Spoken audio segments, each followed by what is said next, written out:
Hi there. Welcome to CodeDesign Academy. Hope you are doing great. CodeDesign Academy helps you dive deep into concepts, tools, and workflows revolving around our builder. If you feel like we are missing something that you wish to learn, use the request course option so that we'll know. Before jumping into the builder, let me give you a heads up on how a web page works. A web page is a document that can be displayed in a web browser like Chrome, Safari, etc. It contains the instructions to meticulously place multiple elements in a well-defined layout. All these elements are independent yet arranged together like veggies in a refrigerator. This means that every web page that you see online will have a complex set of code defining its layout written in a markup language like HTML. So boxes or elements arranged in a defined layout. Easy, right? But there's a catch. More than 50% of web pages are accessed through smartphones. So the pages have to behave based on the size of the screen it's accessed from, like from a tablet, a smartphone, or a desktop. This problem is solved with what we call a responsive design.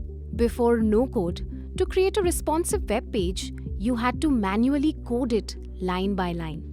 But this was disrupted by the introduction of no-code platforms and visual builders.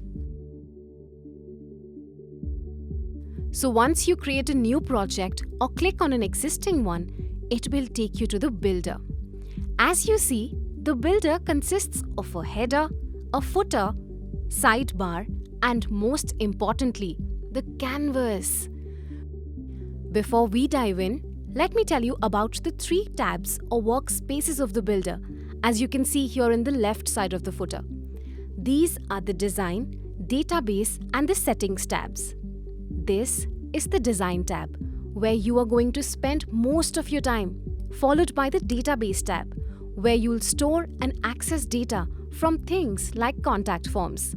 The third one is the Settings tab, where, as the name suggests, helps you with different key settings of your project like domain connection, SEO, etc.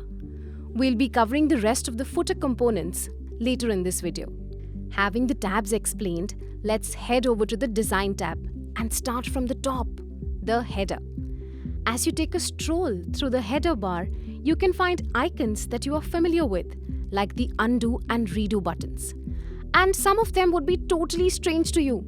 Let's see what they are. Starting from the left side of the header is the CodeDesign button or the Home button. This helps you to leave the builder and jump to the dashboard. Next to the Home button is the Page section. Clicking on this section will reveal a drop-down menu where you can add or delete pages, add custom CSS or script to your current page along with a few other options. Moving along. You know what the undo and redo does, right? So let's not go there and push you to boredom. Now can you see the next 3 icons in the header? They are the responsive breakpoints. These breakpoints help you adapt your design so they look beautiful regardless of the screen size. Here we have presented 3 kinds of breakpoints that's usually considered while creating a web page or a web app: the laptop, tablet, and mobile phone. So now that you have a basic layout of your page on the canvas, don't you love to see how it looks? Click on the preview button to see the page that you just designed. And to publish or deploy what you just created, use the Publish section and your creation is now active. Jumping back into the footer section, let's go through the components one by one. Starting from the left, we can see the 3 tabs. As we've covered these 3 project tabs earlier in the video, let's not waste time and move on to the rest of the footer components. The version control section is where you can review the version history of the project and restore to an old version when you need it. The help menu that you will find next to the footer lets you access a bunch of support options through the builder. You can visit our forums, access the knowledge base and videos, raise issues, and even chat with a support team through the help menu. Right next to the help menu, you'll see the preferences menu. You can turn on and off elements and outline along with a few other options. Moving on to the next component, we have the status indicator that lets you know if your current project is saved or not. You see a loading icon when the project is being saved and a green tick when it's done. Don't worry, all your data is auto-saved. The last component of the footer section is the version development menu. This lets you switch from a developer version to a live version once your project is deployed. After the head section, let us dive deeper into the code design tools. I hope you've got an idea of the header and footer sections of the builder. Now we'll dive deep into the sidebar and its components. The sidebar of your builder screen holds all the tools and components that you need to create on your web page. Components like blank sections, templates, text, buttons, and images can just be dragged and dropped from the right sidebar to your canvas. On the top of the sidebar, you'll find a few tabs: Library, Elements, Layers, Photos, the Presets tab, and Settings. Now let us explore each of the tabs in detail. CodeDesign Library comprises templates designed by the CodeDesign team. To add a library element, click on the library icon resting on top right of the sidebar. You can preview the section templates by hovering your mouse over the thumbnails and add them by just dragging and dropping to the canvas. Then you can find the Elements icon. All elements that you need for building your web page or web app can be found under the Elements tabs. Divs, sections, containers, different text styles, background settings, and many more features are arranged on the Elements tab. You can just drag and drop what you want. The Layers tab helps you to find the parent-child element relation. All the elements dropped into the canvas are organized in a hierarchical tree structure. You can find this structure inside the Layers tab. Apart from this, with the help of layers, you can select, customize them, or hide them from the canvas.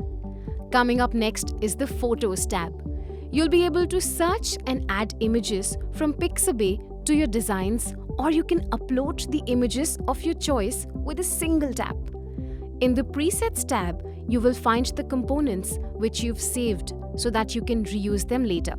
At the top right corner of the Builder screen, you'll find the Settings tab. Any adjustments on design, function, or the property of the dropped elements can be made from the Settings feature. Once you click on an element placed on the canvas, the feature to edit the same will be displayed here. The Settings tab becomes active when you click on any element on the canvas.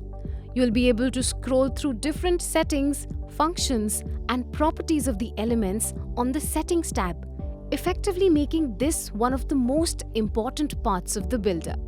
We'll cover more about the Settings tab in the videos coming up.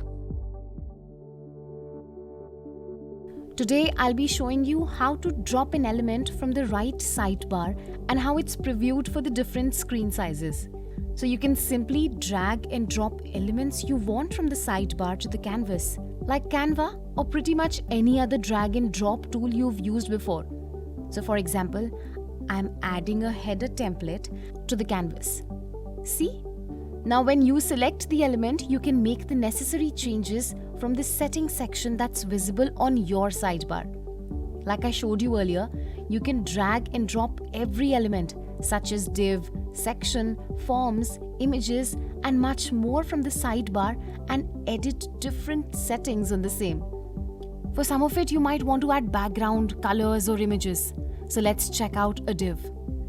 Here, we drag and drop it as we have seen before. Now just click on the element and go to the style settings on the right side of your screen. Click on the background button. And then on the square box next to the color tab, choose a suitable background color for your element. It's done! So now you know how to drop an element and add a background color. Now how will you set it for different screen sizes? You remember those little icons on the header we discussed? Yes, the responsive breakpoints. Now what you are seeing is the desktop view, which is default on the canvas. And now let's click on the other options and see how the preview looks. And yes, the entire page along with the div we just added is adapted for a mobile and tablet screen.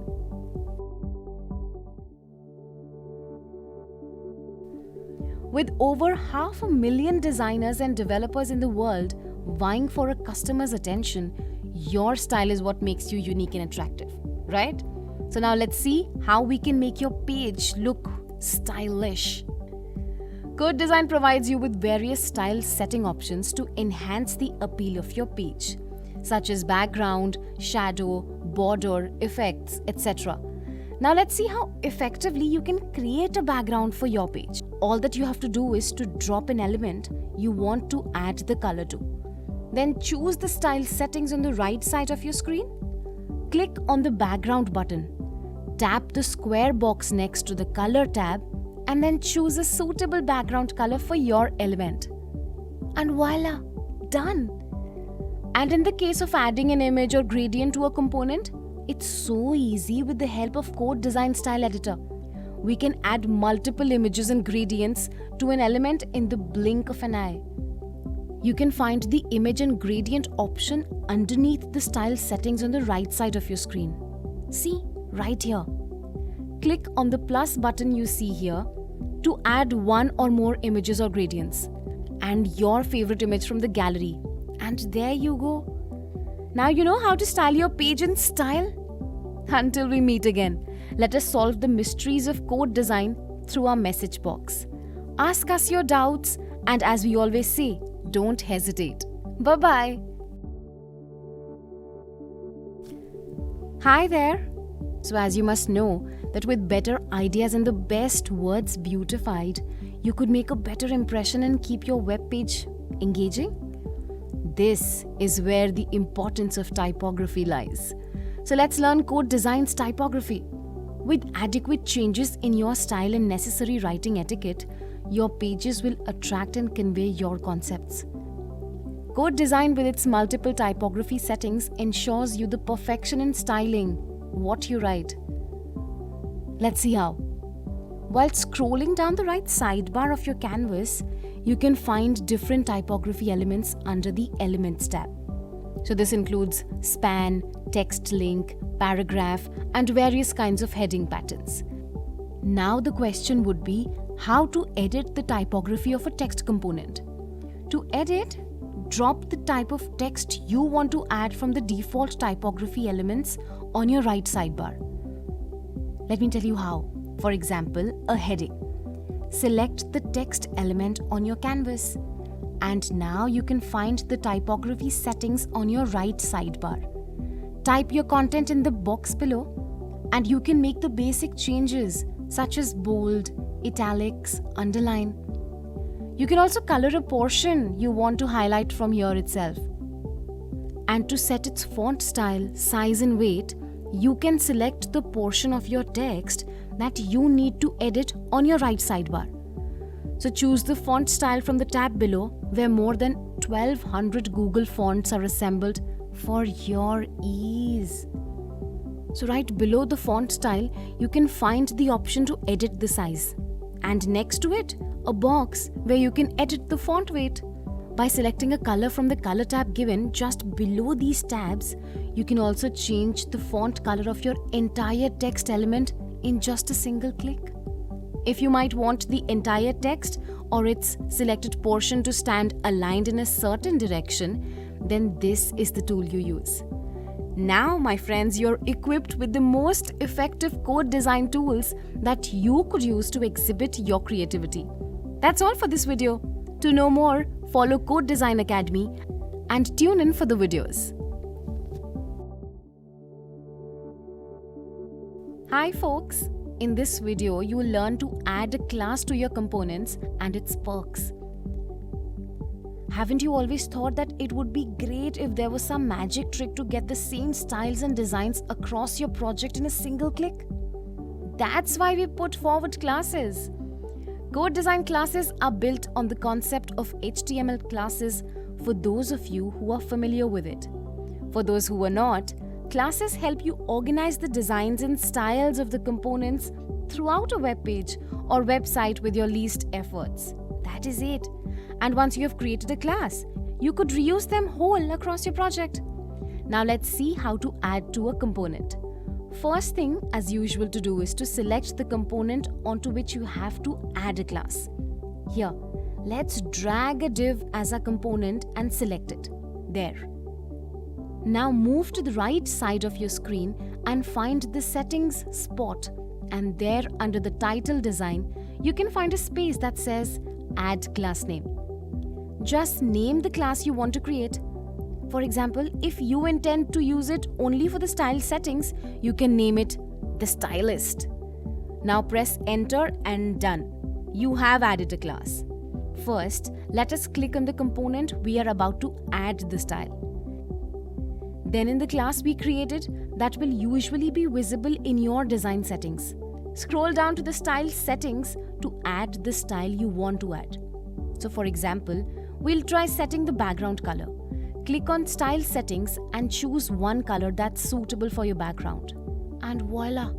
Now you have added a style attribute to your class. Now curious how to reuse one? Okay, let me show you. Click on the component on which you want to reuse the class styles. When the settings bar slides out, go to the design part.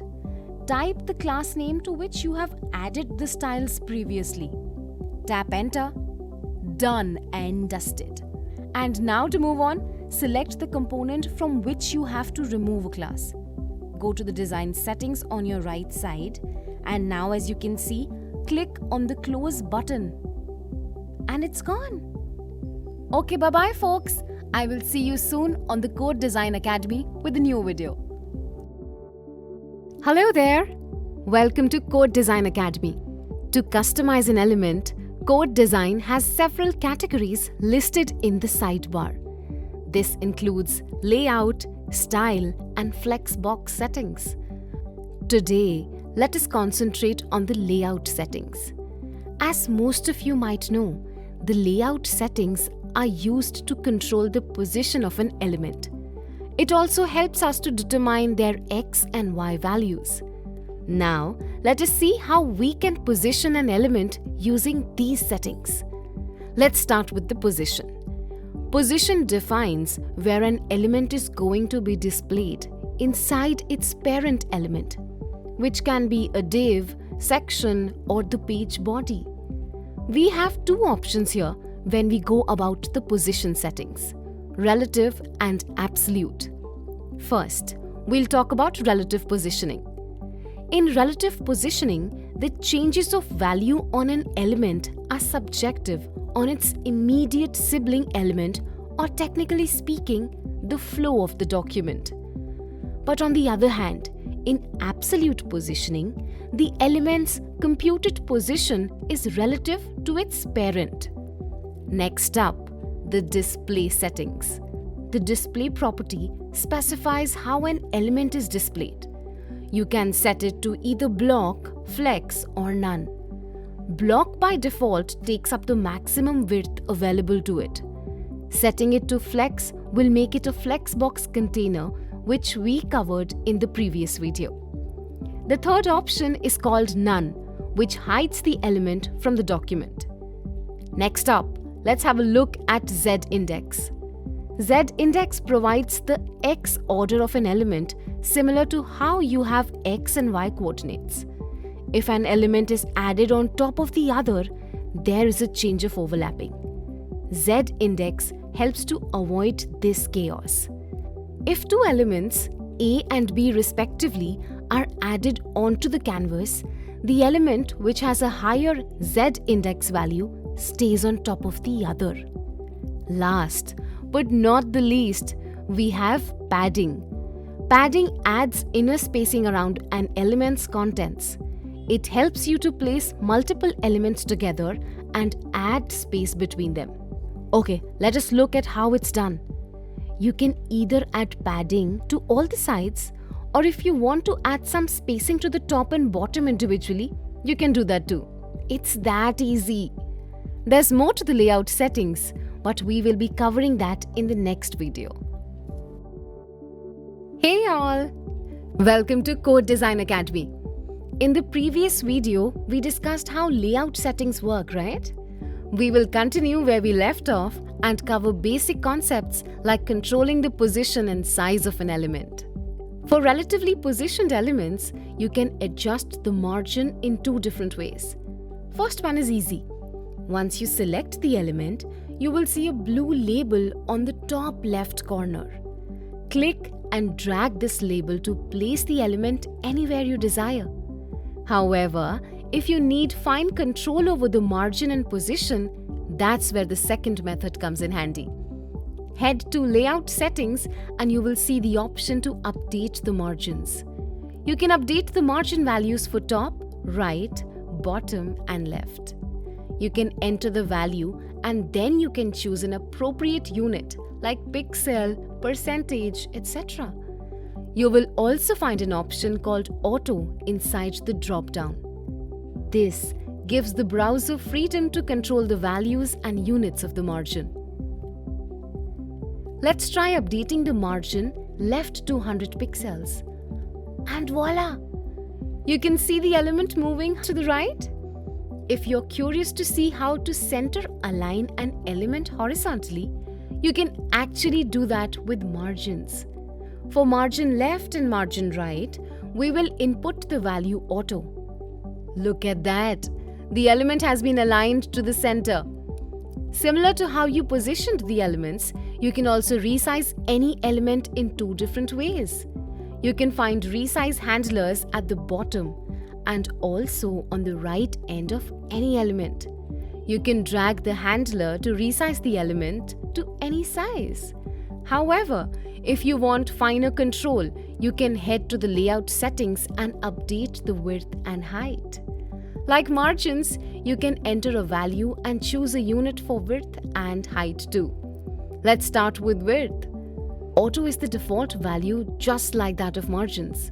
You can have pixels, percentages and a whole lot of other units too. In addition, width and height accept a property called fit content, which is very useful for creating quick layouts. What it does is, it takes up only the space needed by the element and not more. So if you decide to type in text, the text box automatically grows. If it were in pixel, it wouldn't. So that's it for the day.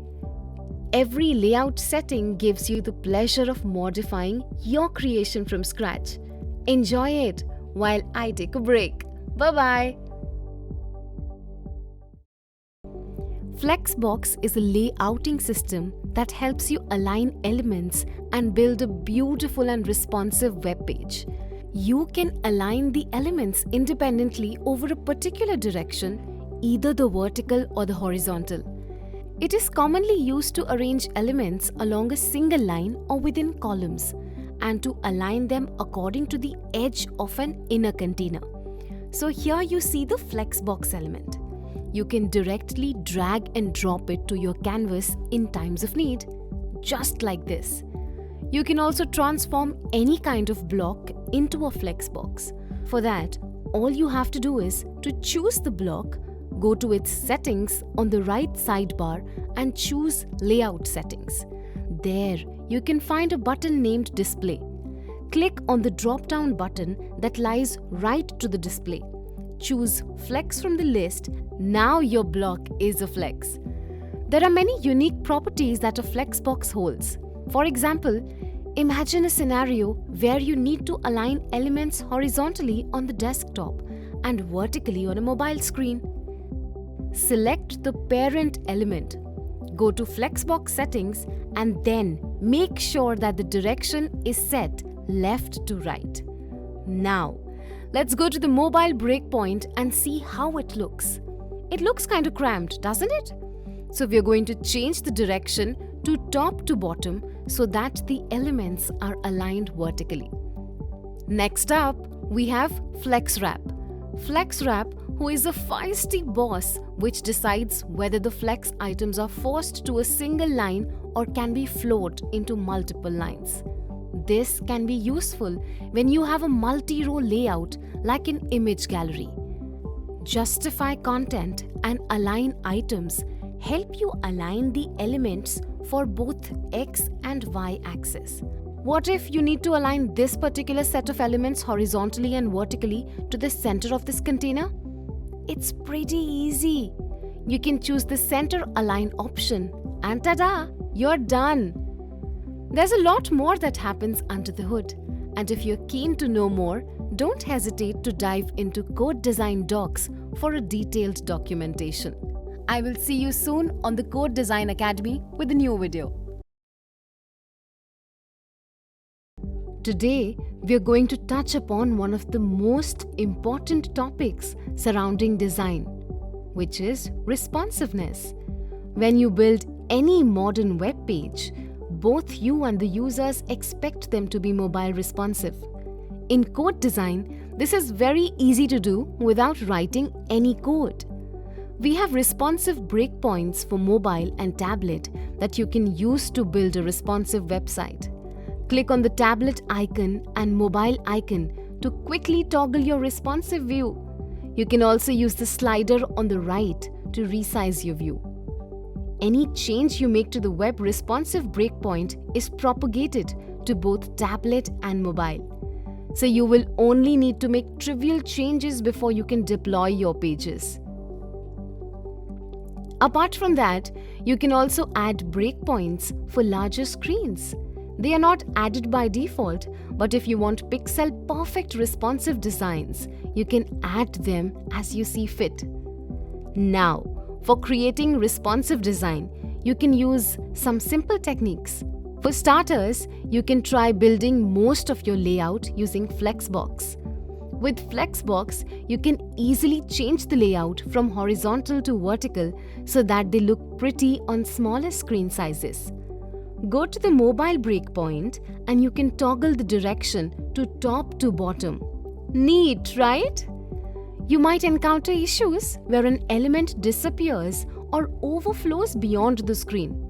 That's because the width is 1000 pixels, whereas mobile screen size is just 400 pixels. So you can use a combination width and max width properties to make it responsive. Let me show you how. First, change the width to 100%. Pixels are okay, but percentages are better for responsiveness.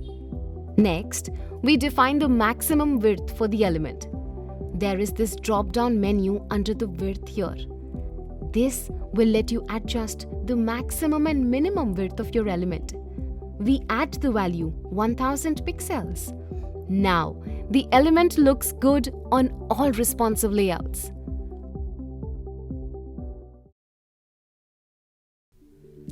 Okay, so after a final check and preview of your web page or app, obviously the next step you would want to know is how to deploy it. It's simple, right? That's what we will cover in this video. First of all, let me show you how to publish your project to CodeDesign subdomain. Right here, that looks like a rocket on the top right corner of your screen. Click on Deploy Current Version button. And there it is. Done! Your project is now deployed to a CodeDesign subdomain. You can preview it by clicking on the link. And now, if you want to connect your page with a domain you own, first click on the Publish button and choose Add Domain on the tab that appears. Input the domain name of your choice in the blank space and click on Connect Domain. Here you will see the DNS record data that you will need to add to your domain's DNS. You'll need to update this from within the administrative console offered by your DNS provider, such as GoDaddy, Namecheap, etc. So different domain providers have different ways to configure the domain DNS. We'd recommend visiting the help documentation of your domain's provider. I'll tell you the most common steps. So first, log into your domain provider's administrative console. Go to the DNS settings section. Navigate the DNS configurations or manage the DNS section. Copy the record name and value from the tab that appeared in the Add Domain section. Press the Add a New Record button. First, add an A record. Press the Save button. Next, add the TXT record. Copy the record name and value and save it too. Now you can head back to CodeDesign and press the Validate Domain button. It may take up to an hour for the changes to propagate. Once the domain is successfully validated, you should see this table.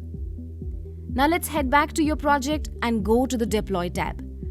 You should see the domain name that you added. Press the Deploy Current Version button to publish your project to your domain. And that's it. You have successfully deployed your project.